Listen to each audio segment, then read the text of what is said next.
All right. So, thank you PSX and Institute of Financial Market Pakistan for giving us this opportunity. And thank you audience. I appreciate your time. I know everybody has a very busy schedule these days. Just a little bit about myself. Those of you who know me, that I've been around for last 14, 15 years. I have involved in managing institutional equity fund for last 13 years. And I'm the first investment manager in Pakistan to be able to qualify as a CMT charter holder. And I live in a world of regulation, right? So I do a lot of vlogs on social media, YouTube, Twitter, and other accounts for technical analysis courses and CMT curriculums. I'm heading the local CMT chapter of Pakistan as well on behalf of CMT Association USA. And at present, I'm talking from my new venture, which is an automated stock investing platform. This is an advisory platform, where we are trying to leverage machines and technologies in order to, aiming to serve our client in a proactive manner. So today, I hope I can show you some important information here that will help you to spot the market trend and the things that will provide you an idea that you can take back to your trading desk and use in your investment decision-making processes. So what I'm going to tell you today is basically over the period what I have analyzed. Like I personally feel like fundamental analysis and technical analysis go hand in hand. And this is very important for investment decision making to be, go with the combination. I realize the point that knowing good business from a fundamental standpoint is very important. Knowing companies earning its valuation is important. But at the same time, I believe that, you should have some mechanism, you should have some system that tells you how to basically behave in a dynamic market situation. And I believe like momentum strategies in conjunction with your fundamental analysis approach is a very robust combination in terms of gauging market directions. So what I'm going to do today, I'm going to quickly touch upon some important techniques within the momentum strategies, some important beliefs that I think it's important to share before telling you some techniques about gauging the market. So without further ado, let's get started. I want to start with the sort of preambles here. Like I think most of the time investors fail to understand what they are doing in the stock market. So what I believe is your investment philosophy, your belief system matters a lot before investment in stock market. And as we all have a different beliefs and different strategies. So obviously we believe like, just to give you a perspective, it's very into the idea that you can only trade and invest what you believe in. So from that perspective, these are my beliefs in which you don't need to wholeheartedly agree or disagree. I think it's important to develop some sort of belief system or something that allows you to take the investment decision making process, easier and simple. So what I believe that stock market goes through bullish market phases to the bearish market phases. So you should have some mechanism to extract profit on a regular basis. And it's just a mechanism like anything can happen in market at any given point of time. So, I mean, we all thought that 2008 crisis was the worst event of its kind, like until this global pandemic happened. And after this COVID-19, the world, stands still. So in this environment where physical assets like crude oil can have a negative price and talks about the negative interest rate in US, how can we protect our investments in a volatile, uncertain environment? It's very important.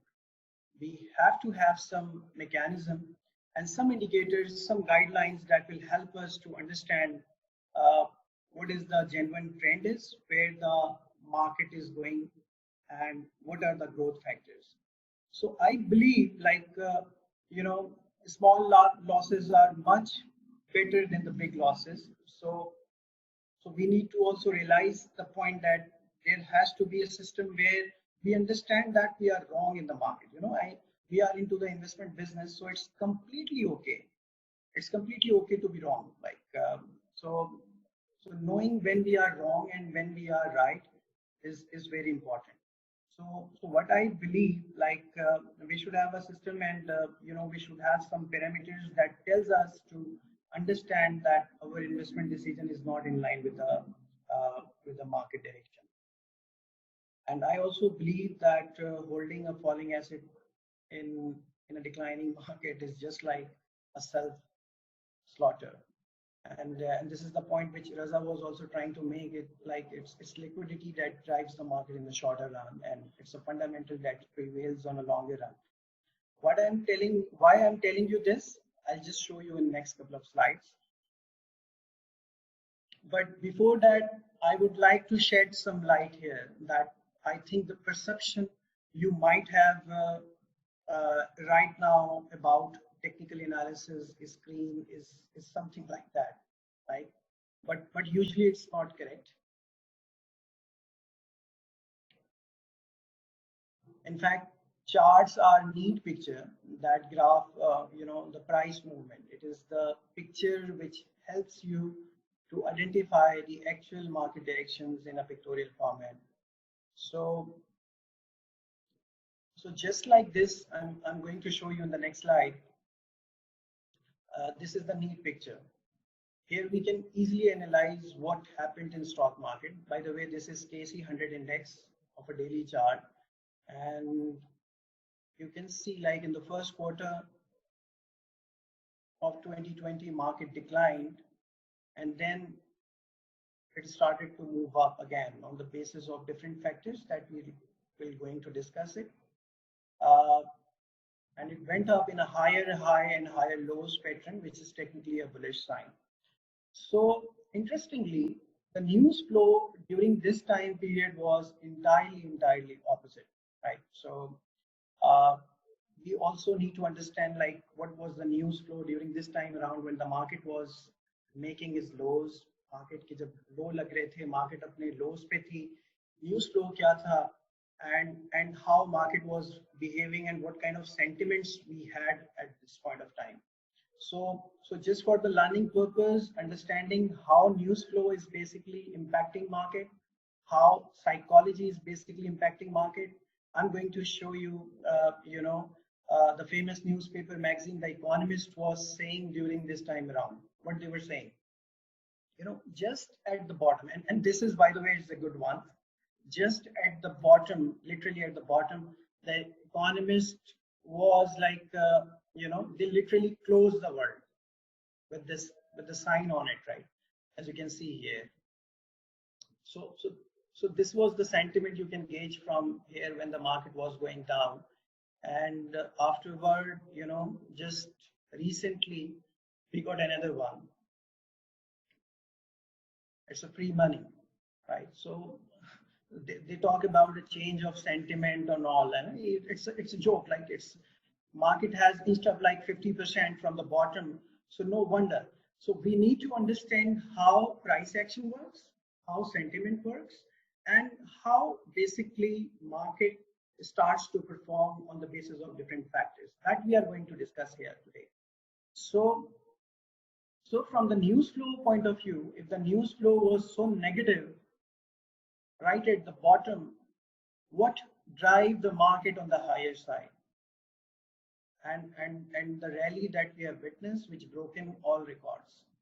And yes, the answer is again the liquidity, which was one of my belief that liquidity drives the market in shorter run.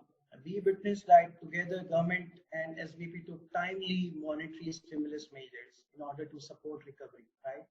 They lowered interest rate quite significantly, which was much needed to restore business confidence and safeguarding financial stability, and injected almost like 1.58 trillion rupees in the system. So liquidity started to came in, and the market started to make higher highs, which improved the sentiment. And yes, we, business confidence also restored later on. No surprise for me, right? So the bond market became unattractive as well, because after the substantial decline in interest rate, bond market declined quite substantially, and equity valuation, as Raza also said, become more improved and attractive. Market started climbing up again. So, so let me tell you one thing. Like as I told you, I have been into the investment decision making processes for the last 13, 14 years. And I know for the fact that when market starts going up, all these mutual funds and financial institutions, they have a limitation. They have a limitation to report on a month-on-month basis, week-on-week basis, daily, day-on-day basis. So they have a limitation. When the market is going up, they can't sit idle, right? They can't remain underperformer for a very longer period of time. So directly or indirectly, they have to recompose their portfolio in line with the market, and that is exactly where जहाँ पे ज़्यादा liquidity पे market के अंदर आती है और फिर market मजीद यहाँ से ऊपर जा रही होती है. So this is just one point, that liquidity is basically the main factor which drives the market on the higher side. And so anyways, so to gauge the market direction, it's very important to consider key trend and their prospects. It's good to see day to day, which keeps you updated, but at least you need to see what is the trend, what is the key trend on month basis, quarter on quarter basis, and week on week basis, and then get the macro perspective. Like what I mean here is the big picture, the things that you need to watch before starting investment in market, engaging the market direction. So what I am watching before investment, I'm going to quickly touch upon today. Some macroeconomic indicators, some broader indicators which will help you, which is the kind of hack that you always analyze and you will understand where the market is going ultimately. So you need to see the emerging market indices, you need to see regional indices, global perspective as well, and to see the number of stocks which are basically converting into the bullish zone and the number of stocks which are basically converting into the bearish zone. So all these indicators are actually very helpful to understand and gauge the market direction on a longer run.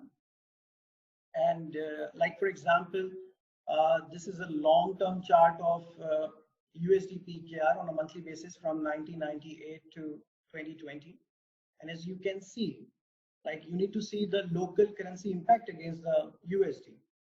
And you can see here, like we used to be around 44 PKR against 1 USD back in 1998, and right now we are 166 PKR against 1 USD. So one thing you can analyze, just to give you a perspective, that's the devaluation and the constant depreciation factor is there. So this is a visible trend, and if you just more closely analyze it, you can see here we get a period of stability. We got a period of stability, and then the sharp devaluation, then again period of stability, kind of, then devaluation, then again stability, and then devaluation. Reason for being stable can be disciplined macroeconomic policies, especially under IMF program, controlled flow, and many other. I don't want to go into the details, but what we can analyze here, that after every stable period, we get this kind of rapid devaluation in the currency.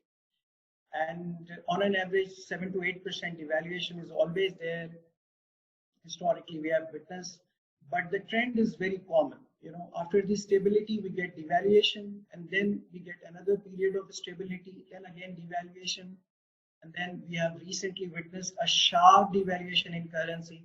And we might see, once we get back into the IMF program, I personally foresee that we might see a stability in currency again, which is a favorable situation for the equity investor once you get the stable currency. So this is one of the factors that you need to see how the currency trend is going. And this is another very important thing. This is just the secondary market yield I would like to mention here. You need to watch a bond market perspective as well. It is very important to see what the interest rate is doing overall.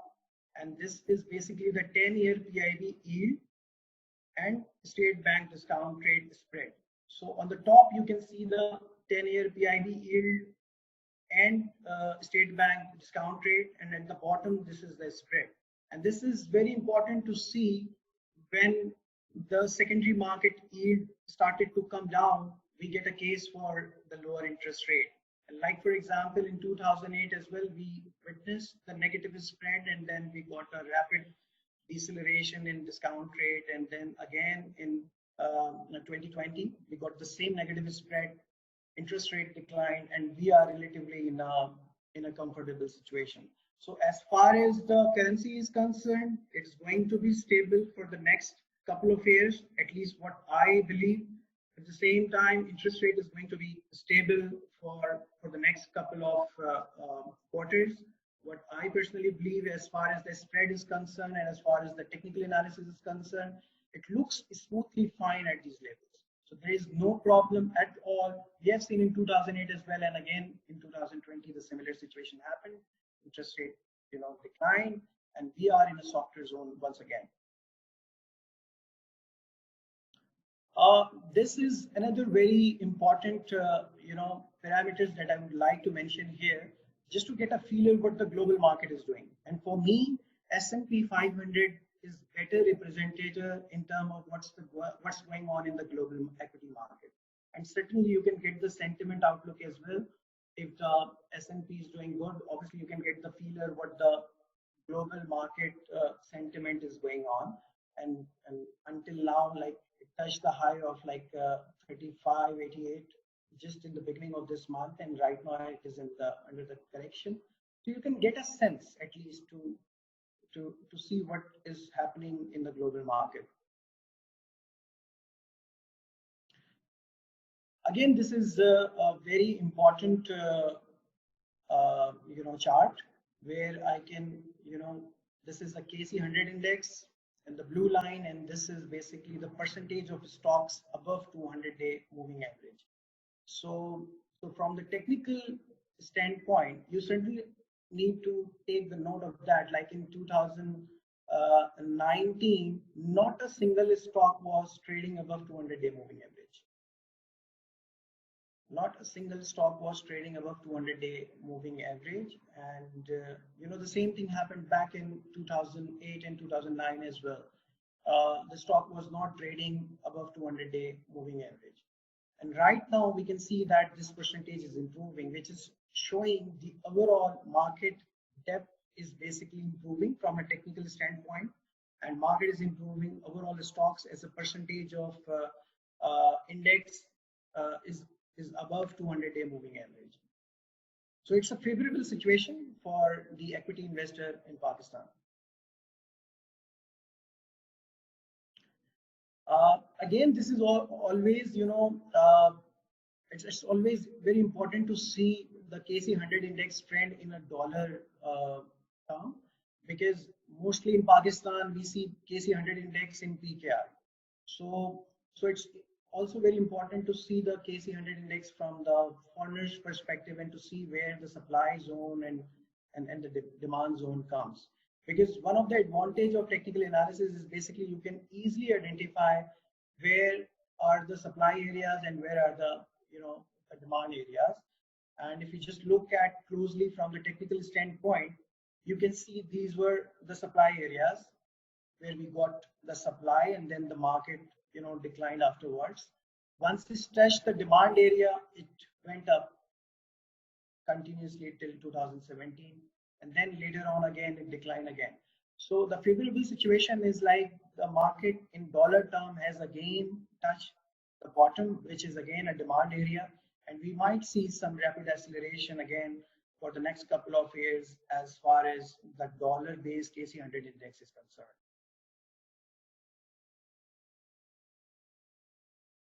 Again, this is KC 100 index on top, and the spread in blue line at the bottom, which is showing the 200-day spread against the KC 100 index. And again, this is a very important technical tool.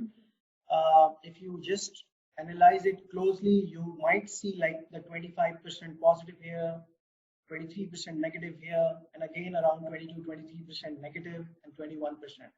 So normally, historically, we have seen like 15% spread negative in a declining market and 15% positive in a rising market. But this is actually the opposite of the parabolic situation which we witnessed in 2017. When the market touched the high of 53,000, we went as high as 25% of the spread.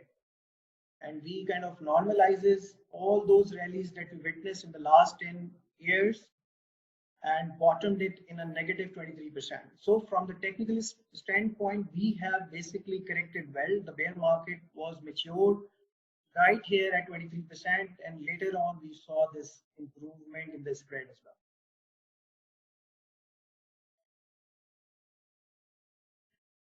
And this is just the last section of my presentation where I will quickly touch upon some trend identification approaches and some ideas about trend line, moving averages, and divergences.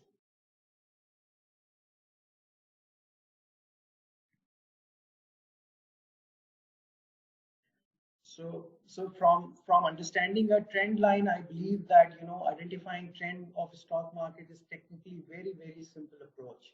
We select two highs and two lows, and then we understand whether the supply area will hit first or the demand area will hit first. So we get a support or resistance on a very simple basis. Just for the interest of time, I'll quickly touch upon the examples.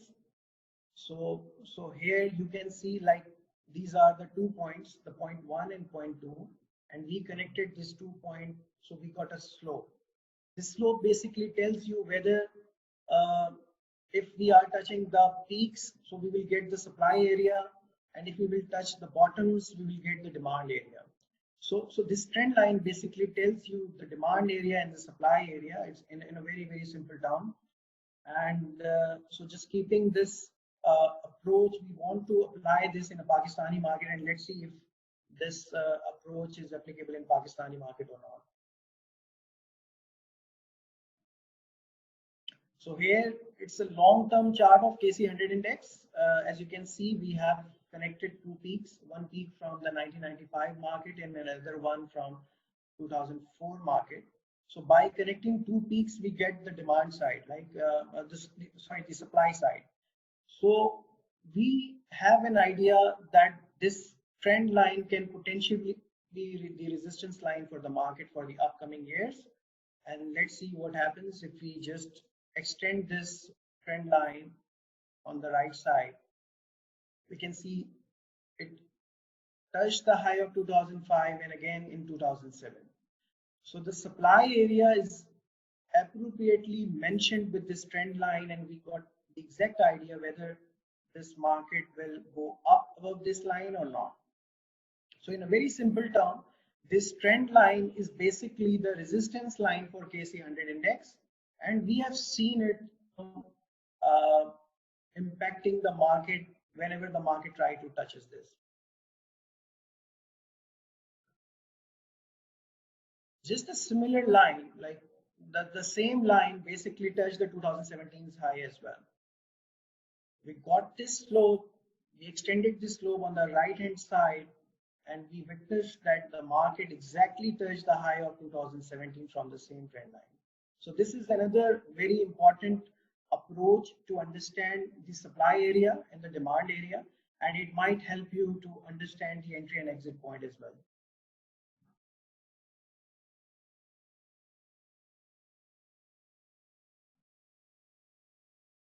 Similarly, the same trend line can help you to identify the demand side as well. Like, for example, we touched these two lows and we extended it on the right hand side, so we got this demand area. And as we can see, this is a long-term chart of Pioneer Cement. Whenever the market went up and declined, it got the support from the same support zone. And later on, we got the high as well. And once this support line, which is basically the demand side, when the demand is basically neutralized by the supply area, we saw this breakdown of the trend, which is a sell signal technically. And see what happened. Once the support is broken here, we got a massive decline in Pioneer Cement.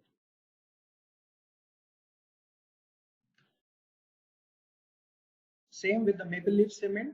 This is a long-term chart. As we can see, the resistance line is appropriately placed. Whenever the prices are touching this supply area, we got a massive supply. And whenever it's touching a demand side, we got a massive pullback until the supply area again. So this is a long-term channel support line. And once we analyze it critically, we can analyze back in 2017, it's broken the demand side and fell down again, the massive decline again.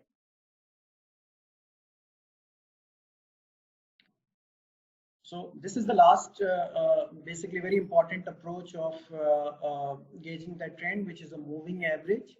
And again, moving average are very popular and versatile for identifying price trend. It's a kind of a trend following approach and lagging by nature. So you need to understand it's basically a laggard indicator, but at least it gives you a clarity in the trend and smooth out the fluctuations. So we might get two kind of indicator. One is simple moving average and exponential moving average. In the interest of time, I will directly jump on the example so you would see how moving average is basically working in Pakistan. So this is a long-term, again, KC 100 index chart. We have a 200-day exponential moving average in orange line, and again, the 100-day moving average in blue line. Basically, the crossover is actually your buy call from the lower side, and the same is basically the sell side if the crossover, the short-term signal crosses the long-term on the lower side. So you can see easily, like in 2012, from a moving average perspective, we got a buy call in the market, and again we got a sell call in 2017, and yet again we are getting this buy and sell call for the long-term averages. So from the moving average standpoint, again market is in a favorable situation. Now coming to my last topic for today, which is a divergence. Is a very important topic, and it's very important to understand whether the price movement is basically confirming the RSI and MACD or not. This is exactly opposite of the convergence and confirmation approaches, and it's give you a warning signal that the market is basically, the trend is about to reverse. So this is a forewarn indication. And this kind of indicator is very important to understand where the market is overall heading to. So I'll quickly touch upon the example and you would understand the importance of this indicator. This is basically the positive divergence and negative divergences examples that I'm going to show you. This is a long-term KC 100 index chart on a daily time frame. And as you can see, the prices are going up, and the RSI is also confirming this up movement. But if you just critically analyze this circle area where the prices are moving up but the RSI is coming down, it's a negative divergence signal which points you out that the market is basically weak. The velocity for the market is weakening day by day, and it can come down anytime. And later on, as you can see, what we witnessed, a dramatic decline from the highs, right? So this is the example of negative divergence. Again, another example, like when the market was heading to 53,000, we had this similar divergence approaches, divergence signal, and then you can see the market decline from the 53,000 level as well. Market was moving up with the confirmation signals, and later on when the prices were moving up, the RSI was not confirming it. It was a sell signal technically, and the market crashed later on.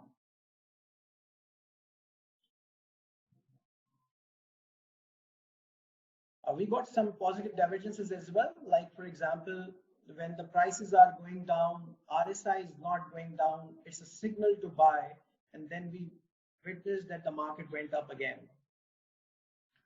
So on this note, I would like to conclude my session. I hope obviously these approaches might help you to understand the trend in the market.